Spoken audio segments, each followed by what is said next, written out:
Hi, I'm Katrina, and this is Boldly Challenging Ableism.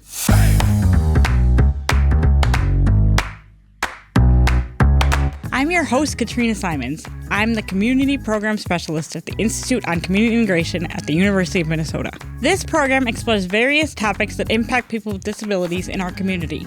Each episode addresses a different aspect of our society within the context of ableism.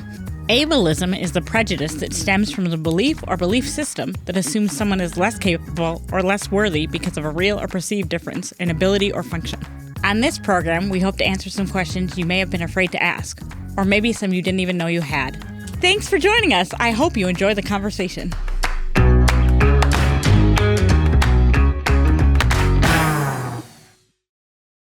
Hi, everyone. Welcome to Boldly. Thanks for joining us today. We're going to talk about what a waiver is and long-term supports and services. And I'm so happy to welcome our guest, Kathy Ware, today. Thanks so much for joining us. Kathy, can you tell us a little bit about yourself? Yes. Thanks for having me, first of all. I'm a registered nurse, been a registered nurse for 25 years. I worked as a waiver case manager for about 8 years, and now I'm working as a Min Choices certified assessor for about the past 9 years. And you are also a parent too, right? I am, yes. I have a 30-year-old son. His name is Kylan Ware. He lives at home with me. I am a Partners in Policymaking graduate. I've served on the ARC Board of Directors in the early 2000s. And Kylan has a genetic deletion. It's called MEF2C haploinsufficiency. So he has that gene deletion, and that results in multiple and severe to profound disabilities. Can you walk us through some of Kylan's support needs if you're comfortable with it? Absolutely. So Kylan requires total care. He is dependent 100% in all of his activities of daily living, as well as his instrumental activities of daily living. He has a gastrostomy tube, jejunostomy tube, intractable epilepsy and seizures that have to be monitored and taken care of. And of course, the array of medications and things to keep him healthy and on track. Okay, and can you just, for people who don't know, can you just tell us really quick what IADLs are and ADLs are? Yep. ADLs are activities of daily living: dressing, bathing, grooming, transferring, mobility, positioning. Instrumental activities of daily living are things like preparing meals, transportation, medication administration, any of those tasks. Okay, thank you so much. Can you walk us through what a day might look like for Kylan? Yeah, so Kylan requires some cares overnight that I attend to, and then he has a staff that'll get there about 8 o'clock in the morning. We have a ceiling lift at home, get him out of bed after we, change him, make sure everything is okay, check his skin. Then we start his tube feeding. We hook up a feral bag, administer all of his medications, monitor for seizures. Kylan lives at home with me, and I have a wheelchair-adapted Telluride for him. So then him and his staff, once he's up and situated, we'll try to go do something for the day, whether it's one of his staff took him roller skating in Burnsville last night. And does he roller skate, or does he do it like I did it, where he sits in the chair and the person roller skates behind? He sits in his chair, and his staff, Ashley, loves to roller skate. That was so fun when I was little. And then we would go get the nachos. I don't know if they still have the nachos. They probably still have the nachos. They're really good. And then inevitably somebody would throw up after they roller skated and ate the nachos and roller skated again, because that was, how you did it when you were 9 years old. Right. Yeah. So then he'll do activities and come home. And what kind of activities? Last night they went to the at the Minnesota Vikings practice stadium in Eagan. They have a drive-through of Christmas lights. So him and his staff went and did the drive-through of Christmas lights, and so he gets out in the community nearly every day to do activities and to do things just like anyone else would. And does he have favorite things that he can request to do? What is his language like? He's nonverbal. He's nonverbal, okay. But he expresses himself.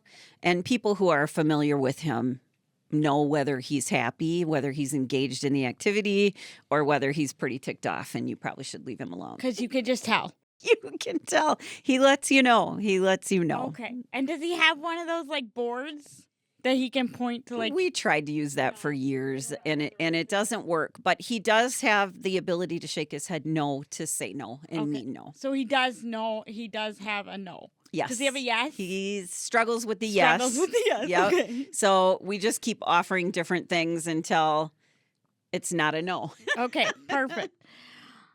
And when you say he has cares overnight, does that mean that somebody needs to be awake all night to care for him? It does. I have a camera that monitors him and goes to my phone. So when he moves, I can tell if he's having a seizure, if he wakes up, if I need to attend to his incontinent needs. Okay. So when do you sleep? Good question. Great question. I will take a lot of naps when staff is there, and but I provide a lot of uncompensated informal care in order for him to stay at home.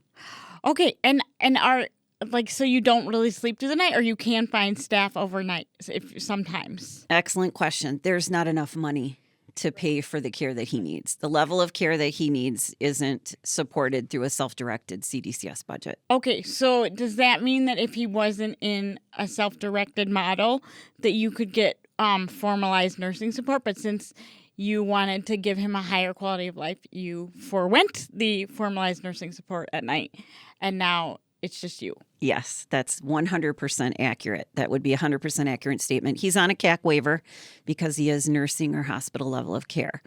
I'm a registered nurse, so I provide all that care and delegation to staff under my nursing license free of charge.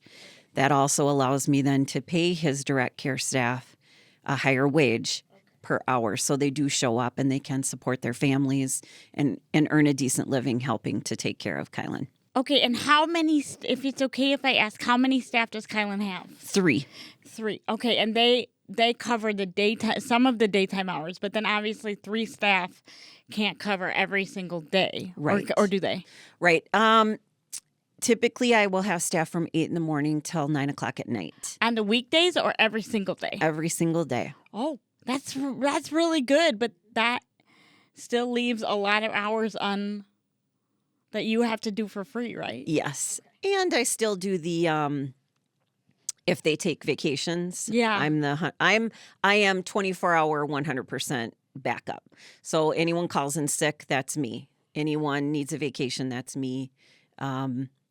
Staff quit, then that's me. We've recently had a very good stretch of being staffed. Before that it was not actually. Okay, and when you say recently, I'm just curious. When did the good stretch start? Well, it's been about 6 months. Okay, because that's funny that you say that. Because what I was about to say is about 6 months ago, because many PCAs were able to join a union, and the union was able to put pressure on the legislature and DHS, mostly DHS, to raise the wages from $15 an hour to $19 an hour. And that's about when you say your good stretch started. So if anyone says we didn't need higher wages, you would be incorrect. And I would say it doesn't go nearly far enough because I have to, again, I forego any nursing pay to pay the staff. And so I pay them $30 to $31 an hour. And even if you were on a traditional waiver with nurses coming into your house, nurses that were not you coming into your house, you wouldn't be able to find that staff because the rates are too low, correct? Correct. So this is self-direction, and this is the way that I've been able to make it work for Kylan and for our family. Okay. Thank you very much. Can you let us know what long-term services and supports are? Yeah, LTSS are long-term services and supports. That encompasses all of the services under Medicaid for people with disabilities. So that can be anywhere from a group home setting or customized living. It includes PCA services, homemaking services, home delivered meals, chore services. So all of those services are under long-term services and supports. Okay, and what is the difference between PCA and homemaking services? A PCA will do hands-on care for a person who needs activity of daily living assistance. A homemaker is someone that will come in and just clean your house, help with dishes. A lot of people can't get downstairs to do their own laundry, so they'll come over and do the person's laundry, some meal prep, those types of things for homemaking. Thank you very much. Okay, so that's what long-term services and supports are. And long-term services and supports, correct me if I'm wrong, that it also, long-term services and supports extends to nursing homes, correct?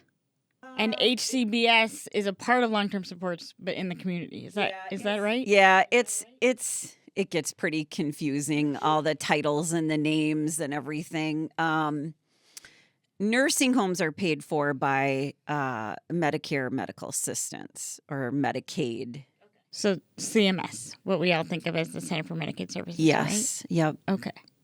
And what is a waiver? So waiver is just a term for funding for services. So the waivers were implemented in Minnesota. We have the Developmental Disability Waiver, CADI, CAC, BI, and then for people over age 65, there's AC and EW waivers. And those are a funding stream that allowed people to get their long-term services and supports in home versus in an institution. Okay. And those started, I think, in 83.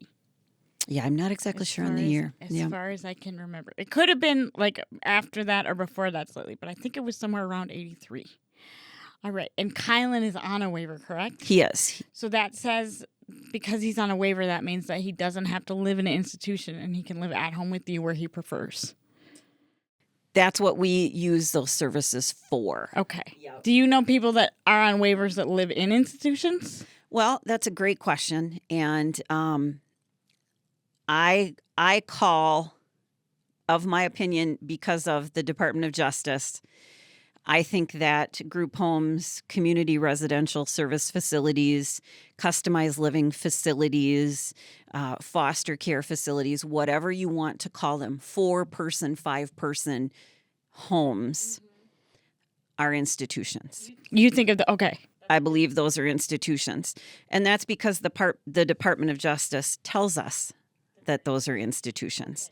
How the Department of Justice defines a segregated setting, all of that describes a 4 to 5 person group home setting. So in that perspective, then a group home is an there would be institutions covered by the waiver because 4 to 5 person group homes are considered institutions. By the Department of Justice, they are. The Minnesota Department of Human Services Disability Division does not label those as institutionalized settings. And is that legal?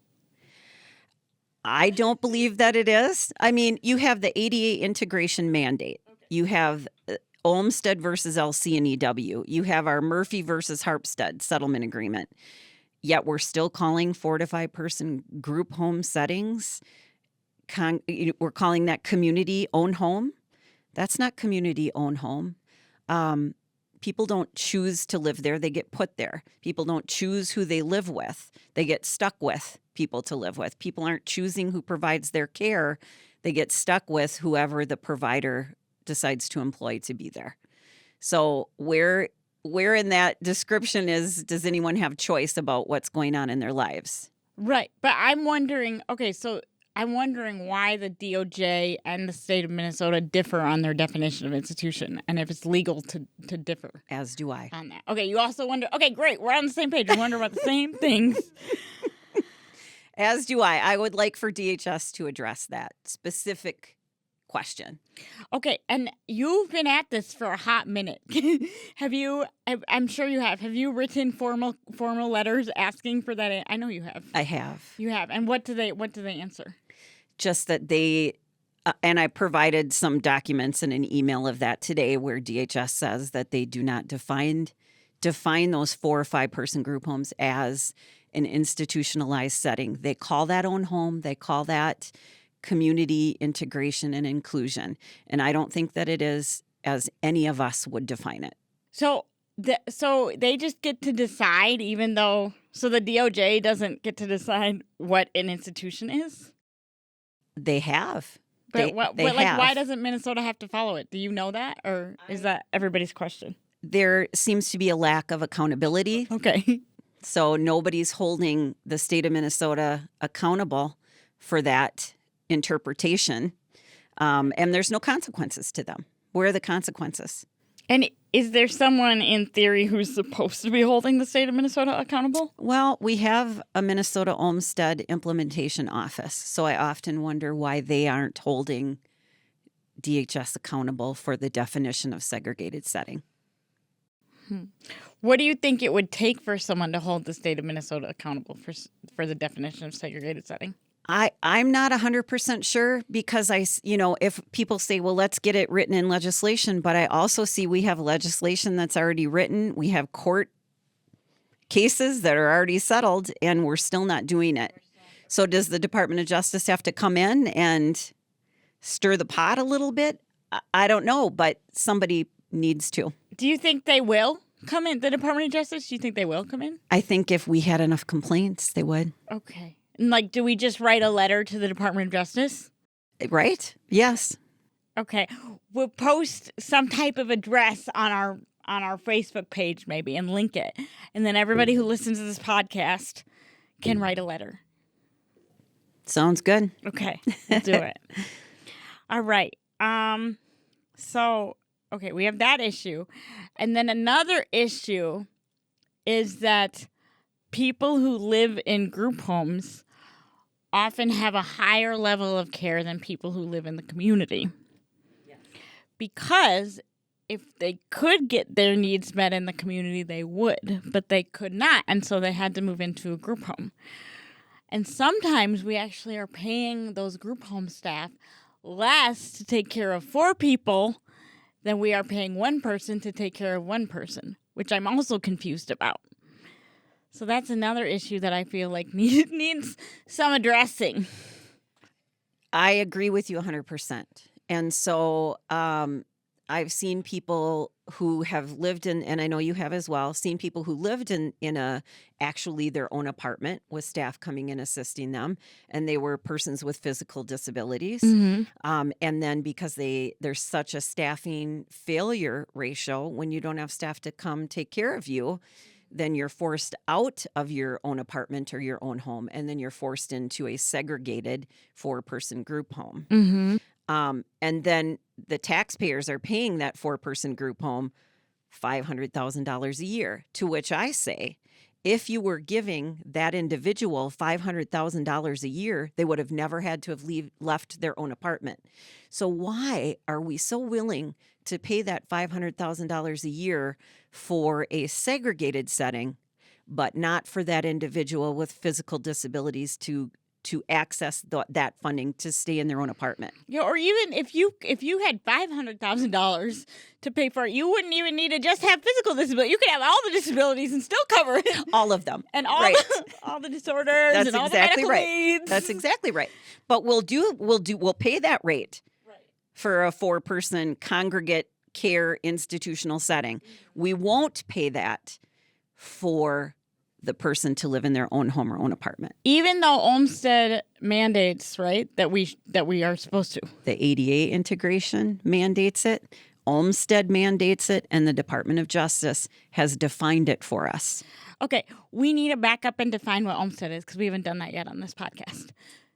Yes, there's a lot, isn't there? Yeah. So Olmstead it's the Olmstead decision. It was Olmstead versus LC and EW, and that was in Georgia. Mm-hmm. And they said that people were legally, you had to provide services for people out of an institution.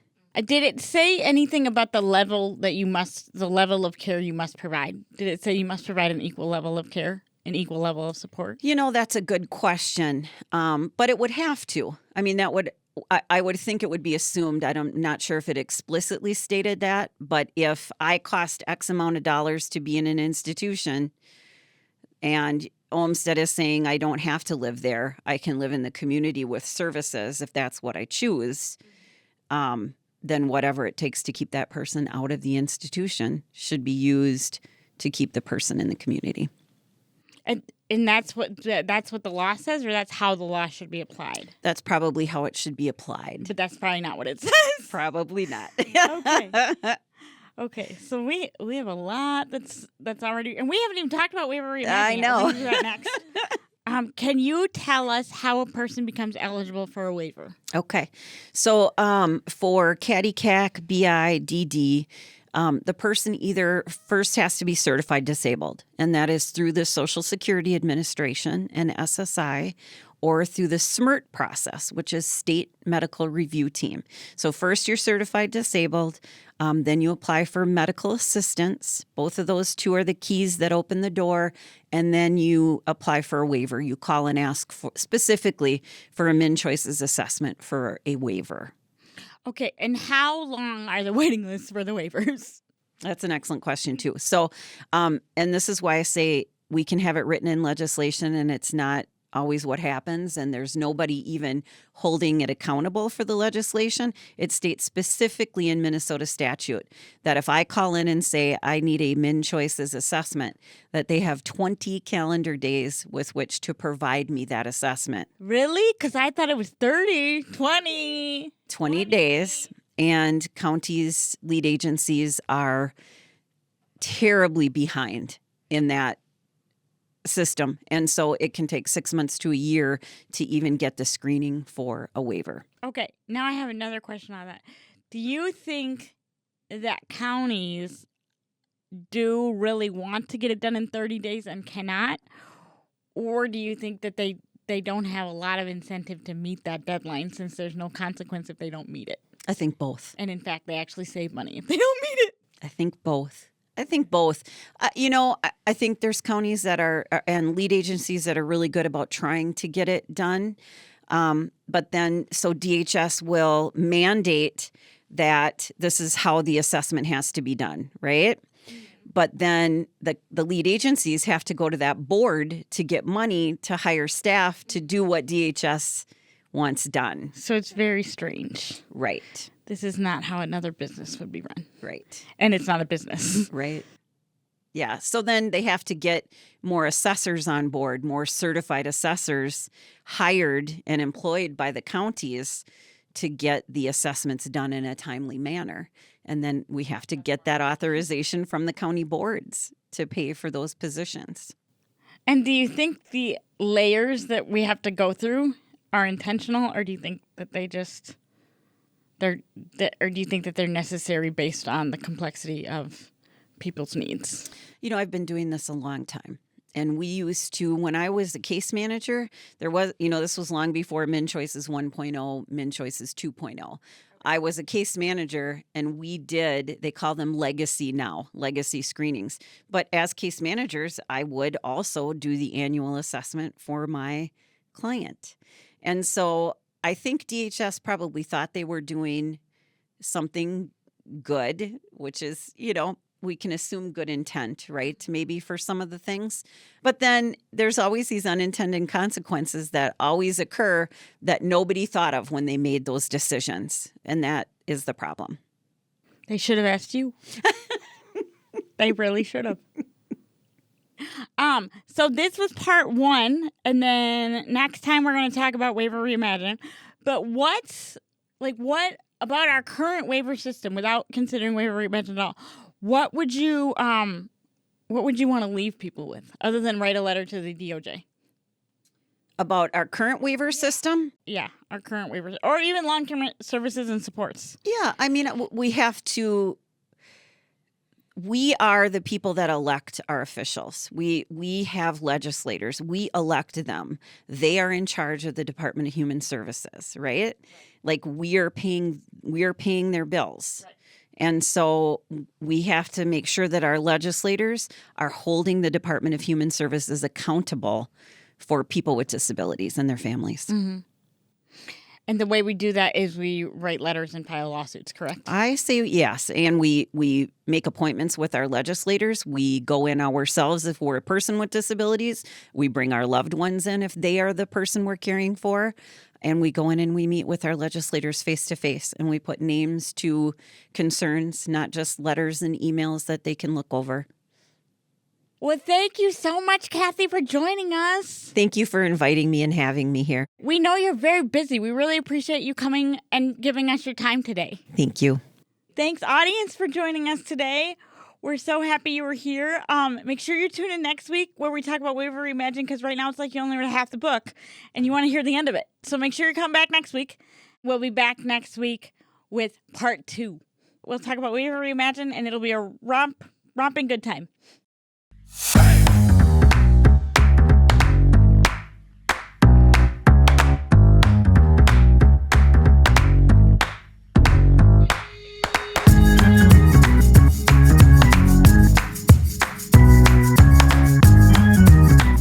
Boldly Challenging Ableism is a co-production of AM 950, the progressive voice of Minnesota, and the Institute on Community Integration at the University of Minnesota.